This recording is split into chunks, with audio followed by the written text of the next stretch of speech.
Guys, away from home 6ാമത്തെ ദിവസമാണ്. അപ്പൊ രാവിലെ മുട്ട പുഴുങ്ങി കഴിച്ചു കേട്ടോ. തിരുമലുള്ള ദിവസം കാരണം ചേട്ടന് തിരുമലിന് പോകണമായിരുന്നു. അപ്പൊ രാവിലെ മുട്ടയും കഴിച്ചിട്ടാണ് ചേട്ടൻ പോയത്. അതിനിടയ്ക്ക് അല്ലിക്കുട്ടി എണീച്ചു, കളി തുടങ്ങി. പിന്നെ അവളെ കുളിപ്പിച്ച് റെഡിയാക്കി വൈറ്റമിനൊക്കെ കൊടുത്ത് അവളെ ഒന്ന് സെറ്റാക്കി കിടത്തിയിട്ട് ബ്രേക്ക്ഫാസ്റ്റിന് പുട്ട് കടുക് വറുത്ത് അങ്ങനെ കഴിക്കുമായിരുന്നു കേട്ടോ.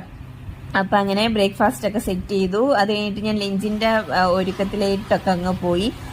പത്യത്തിൽ ഇൻക്ലൂഡ് ചെയ്യാനുള്ള എല്ലാ വെജിറ്റബിൾസും വെച്ചിട്ടാണ് തീയലൊക്കെ വെക്കുക. അപ്പൊ ചേന, ചേമ്പ്, ബ്രിഞ്ചാൾ, നമ്മളെ ഡ്രം സ്റ്റിക്ക് ഇതൊക്കെയാണ് കഴിക്കാനുള്ളത് കേട്ടോ. അപ്പൊ അതെല്ലാം ഇൻക്ലൂഡ് ചെയ്തിട്ടുണ്ടായിരുന്നു. അപ്പത്തേന് ചേട്ടൻ തിരുമല് കഴിഞ്ഞിട്ട് വന്നു.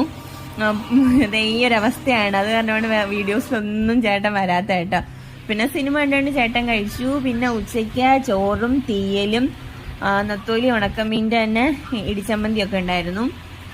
ഉണക്കമീൻ ഇഷ്ടംപോലെ കഴിച്ചോളാൻ പറഞ്ഞു, പ്രത്യേകിച്ച് നത്തോലി. അങ്ങനെ അത് തന്നെയാണ് ഓൾമോസ്റ്റ് എല്ലാ ദിവസവും.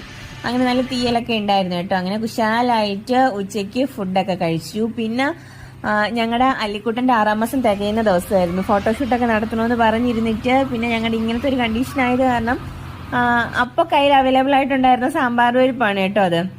അങ്ങനെ അതൊക്കെ വെച്ച് അഡ്ജസ്റ്റ് ചെയ്ത് അല്ലിക്കുട്ടൻ്റെ കുറച്ച് ഫോട്ടോഷൂട്ടും നടത്തിയായിരുന്നു.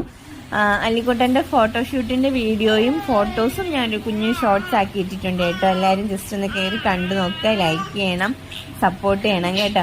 അങ്ങനെ അല്ലിക്കുട്ടനെ കുറച്ച് കളിപ്പിച്ചൊക്കെ ഇരുന്നിട്ട് അത് കഴിഞ്ഞിട്ട് കുറേ കഴിഞ്ഞ് വൈകുന്നേരം ആയപ്പോഴത്തേന് കട്ടൻ ചായയും ചേന പുഴുങ്ങിയതുമാണ് കഴിച്ചത്.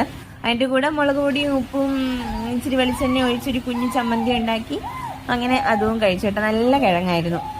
അങ്ങനെ അതും കഴിച്ചു. പിന്നെ കുറച്ച് കഴിഞ്ഞപ്പോഴത്തേന് കുറച്ച് മാതളം കഴിച്ചു. പിന്നെ നൈറ്റ് ഞങ്ങൾ പുറത്തു നിന്നാണ് ഫുഡ് മേടിച്ചത്. ഏറ്റവും വേസ്റ്റ് ഫുഡ് അന്നായിരുന്നു കേട്ടോ. ചപ്പാത്തിയും കുറുമക്കറിയും ഒരു വകയ്ക്ക് കൊള്ളില്ലാത്ത സാധനമായിരുന്നു. അപ്പം ഇത്രയുള്ള 6ാമത്തെ